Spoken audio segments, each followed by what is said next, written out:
I thank you for joining me. I'm going to be reading the Earth Class Notes, written by the 12th Apostle, entitled Era. Era is a very interesting word that means a special period of time on Earth having great significance and profound potential, such as the brief mortal life of Jesus Christ, God's only begotten beloved Son, having lived 43 years in his mortal body on altered earth, with 40 being the number of testing, before he was crucified by the ruling Roman government in Israel at the insistence of the religious Jewish leaders there in Jerusalem. It is here that he died 3 deaths of spiritual separation from his Father: soul death and mortal death as relationship with his Father had been restored. His mortal body was buried and sealed in a new tomb, from which he arose and walked among men for 40 days, another number of testing. Then he was taken to the top of the third heaven and seated at the right side of God. And it was here that I met both God and Jesus, who joyfully greeted me with open arms when I was taken there, that proved the era of the 12th apostle.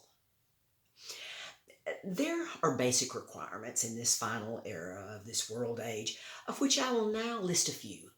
Number one, anything that is worth doing right, especially what you believe, act upon, and share with others about the person and plan of God. Number two, now is the final era in your school of life on altered earth to do this. Some will say, I don't have time. I don't have time to study and learn all that information.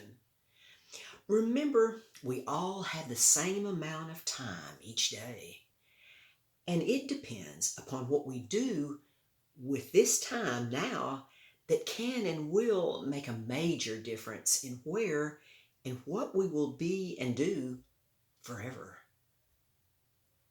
The first apostle, Peter, knew some of this, as recorded in the book of Acts by Dr. Luke.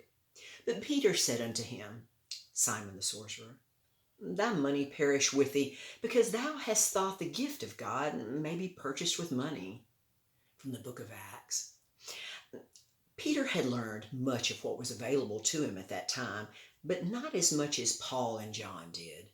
But their understanding of the spirit realm pales in comparison to what you and I now know and understand. Consider, the truth of these very important subjects has eliminated any and all fear or even concern about what the everlasting future holds for all of us. There are very few souls on earth who understand and believe this now. But very soon, all souls will believe this truth, as all of the great host of heaven do now. Beloved, you will be forever beckoned by many souls in the future to visit their planets where they and their children live, to share with them what it was like to live and to learn what you did on pre-perfect planet Earth from the 12th apostle in the last era. Until next time.